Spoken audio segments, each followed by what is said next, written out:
Welcome to UPSC Delhi. आज से हम लोग शुरू करेंगे फिज़िकल ज्योग्राफी का रिवीजन। फिज़िकल ज्योग्राफी का जो रिवीजन होगा ये आप एनसीईआरटी बेस्ड होगा मोस्टली। तो अगर आपने पढ़ लिया है तो अच्छी बात है, मेरे साथ रिवाइज कीजिए जल्दी जल्दी। और अगर आपने नहीं पढ़ा है तो एनसीईआरटी पढ़िए। और जो मैं यहाँ रिवाइज कर रहा हूँ वो भी आप एक बार पढ़ लीजिए, तो एनसीईआरटी पढ़ने में भी आपको अच्छा लगेगा। चलिए आगे बढ़ते हैं। तो ये अर्थ से हम लोग जो स्टार्ट करेंगे अभी अपना रिवीजन ज्योग्राफी का, उससे पहले थोड़ा सा जान लेते हैं कि सोलर सिस्टम में जैसे 8 प्लैनेट्स हैं, तो फर्स्ट 4 प्लैनेट्स को हम लोग टेरेस्ट्रियल प्लैनेट्स बोलते हैं। और लास्ट 4 प्लैनेट्स को जोवियन प्लैनेट्स इसलिए बोलते हैं क्योंकि उसको जुपिटर लाइक बोला जाता है। जुपिटर लाइक क्यों बोला जाता है? क्योंकि वो सारे गैस जाइंट्स प्लैनेट हैं। ठीक है, तो इसीलिए। चलिए अब आगे बढ़ते हैं अर्थ पे। और एक और फैक्ट है कि बिग बैंग थियरी के हिसाब से जो बिग बैंग हुआ था वो ऑलमोस्ट 13.7 बिलियन ईयर्स अगो हुआ था। और स्टार्स का फॉर्मेशन जो हुआ वो ऑलमोस्ट 5 बिलियन ईयर्स अगो हुआ। चलिए इतना जानकारी लेके हम लोग आगे बढ़ते हैं अपना फिज़िकल ज्योग्राफी पे।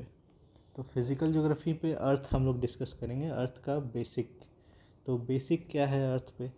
तो अर्थ पे लिथोस्फेयर आपको मिलेगा,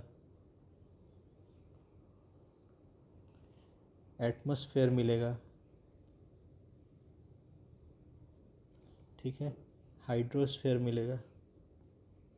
ये सब का डेफिनेशन तो कुछ जानने का वैसा है नहीं, सबको पता ही है। ये तीनों को कंबाइन कर देंगे तो बनेगा बायोस्फेयर।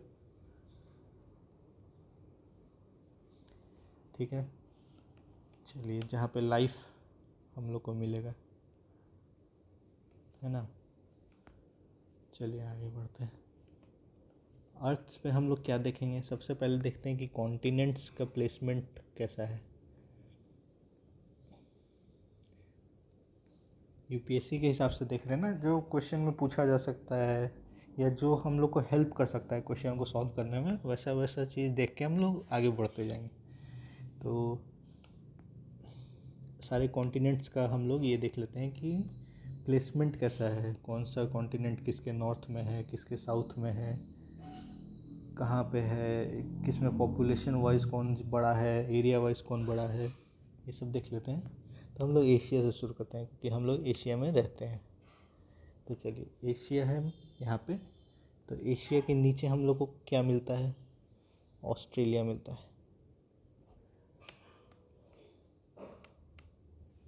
ना। अब ऑस्ट्रेलिया के हम लोग अगर थोड़ा साउथ जाएं और वेस्ट जाएं तो हम लोग को क्या मिलेगा? अंटार्कटिका मिलेगा। ठीक है, अब अंटार्कटिका से ऊपर हम लोग नॉर्थ में जाएं और वेस्ट की तरफ जाएं तो हम लोग को मिलेगा अफ्रीका।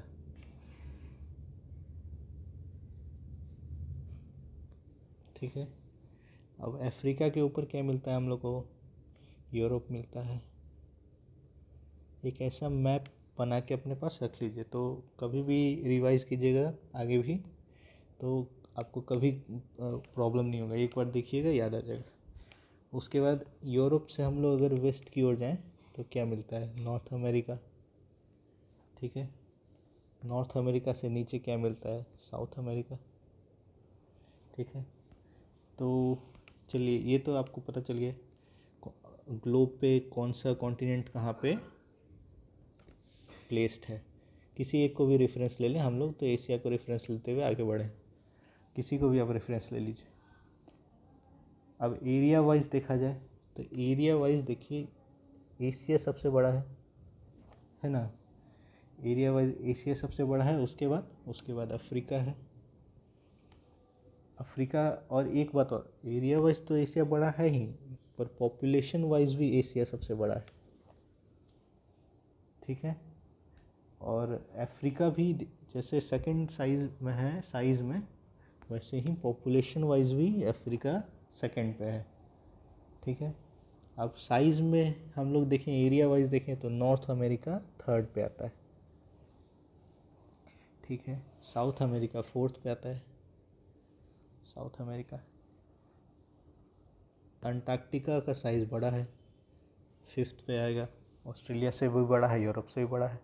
फिर उसके बाद ऑस्ट्रेलिया और यूरोप बचा, तो यूरोप आता है सिक्स्थ पे, ऑस्ट्रेलिया सेवेंथ, ठीक है।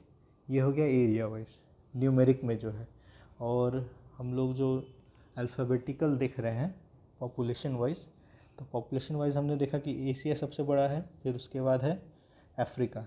अब अफ्रीका के बाद सब थर्ड नंबर पे पॉपुलेशन है यूरोप में, यूरोप के बाद नॉर्थ अमेरिका में।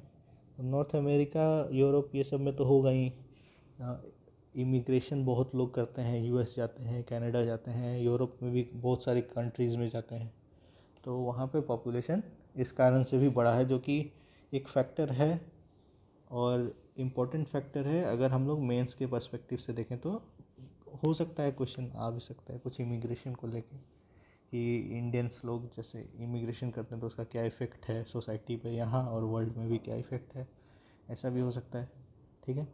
और उसके बाद पॉपुलेशन वाइज चले तो ये आता है साउथ अमेरिका। चलिए, तो बचा क्या, अंटार्कटिका बचा और ऑस्ट्रेलिया बचा। तो अब कॉमन सेंस से ही पता चल गया कि ऑस्ट्रेलिया में पॉपुलेशन अंटार्कटिका से ज़्यादा होगा।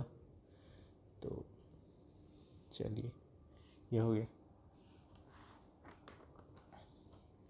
अब ये कॉन्टिनेंट्स देखा हमने, अब इसके बाद देख लेते हैं ओशन। ओशन का प्लेसमेंट भी देख लेते हैं कैसा है। तो एशिया को ले लेते हैं पहले, एशिया सारा कॉन्टिनेंट वैसे ही लिख लेते हैं, क्योंकि बीच में तो पड़ेगा ही कॉन्टिनेंट, तो उसको रेफ़र करके ही तो पता चलेगा कि ओशन किधर कौन सा है। अंटार्कटिका,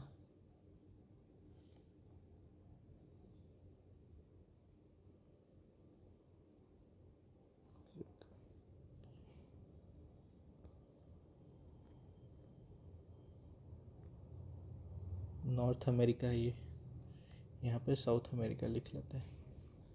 चलिए, तो ये एशिया है, एशिया के ईस्ट में पैसिफिक ओशन होगा। तो एशिया, क्योंकि अब तो अर्थ तो गोल है, तो पैसिफिक ओशन अगर एशिया और ऑस्ट्रेलिया के ईस्ट में है, तो जाहिर सी बात है कि नॉर्थ अमेरिका साउथ अमेरिका के वेस्ट में भी पैसिफिक ओशन होगा, है ना, ठीक है। अब नॉर्थ अमेरिका यूरोप है, साउथ अमेरिका अफ्रीका है, ये दोनों कॉन्टिनेंट्स जो हैं उनके बीच में भी ओशन है। उसको क्या नाम है, उसका नाम है अटलांटिक ओशन, अटलांटिक, ठीक है। अब यहाँ पे दो ओशन बचा, एक है इंडियन ओशन। तो इंडियन ओशन कहाँ पे होना चाहिए, ये हम एशिया है, मान लीजिए यहाँ इंडिया है, तो इधर ये पूरा इंडियन ओशन का ये एरिया हो गया, ट्रायंगल हो गया, तो ये हो गया इंडियन। चलिए एक मिनट, इसको ठीक से कर लेते हैं, इंडियन ओशन। ऊपर में नॉर्थ में यूरोप के और एशिया के ऊपर चलता है आर्कटिक ओशन, जो कि जमा हुआ है, पर अभी क्यों न्यूज़ में है, क्योंकि पिघल रहा है ग्लोबल वार्मिंग के कारण, और जिसका फ़ायदा हो रहा है रशिया को, और उससे कुछ कुछ कॉरिडोर भी खुल रहा है, जिसके बारे में ये होमवर्क है कि आप थोड़ा पता कीजिए कौन सा कॉरिडोर खुल रहा है ट्रेड का, जिससे इंडिया को क्या फ़ायदा हो सकता है। चलिए आगे बढ़ते हैं।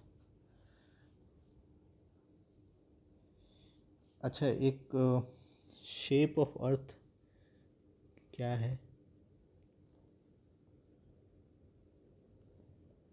हम लोग को थोड़ा सा ध्यान में रखना चाहिए, सब पता नहीं पूछा जा सकता है कि नहीं, पर ऐसे ध्यान में रखना चाहिए कि पूरा सर्कल नहीं है, पूरा सर्कल तो है नहीं शेप ऑफ अर्थ, तो जियोइड बोलते हैं, और उसको एक और चीज़ बोलते हैं ऑबलेट स्फेरॉइड। ऐसे ही ध्यान में रख लीजिए थोड़ा। चलिए, अच्छा, इसका ये सर्कल नहीं है, ये हम लोगों को कैसे पता चलता है कि एक स्फेयर पूरा नहीं है? तो देखिए, इक्वेटोरियल डायमीटर जो है इसका, इक्वेटोरियल डायमीटर और पोलर डायमीटर हम लोग देख लेते हैं तो पता चल जाएगा। तो इक्वेटोरियल डायमीटर है 12,756 किलोमीटर अर्थ का, और पोलर डायमीटर है 12,714 किलोमीटर। तो समझ ही गए कैसा शेप होगा अर्थ का। चलिए, तो इससे एक चीज़ हम लोग को और पता चल गया कि ईडी अर्थ का ज़्यादा है पीडी से। ठीक है, ये ईडी पीडी क्या है तो समझ ही गए, इक्वेटोरियल डायमीटर है, पोलर डायमीटर है। चलिए, इस वीडियो को यहीं तक रखते हैं, फिर नेक्स्ट टॉपिक पे नेक्स्ट अगला वीडियो बनाएंगे हम। Thank you.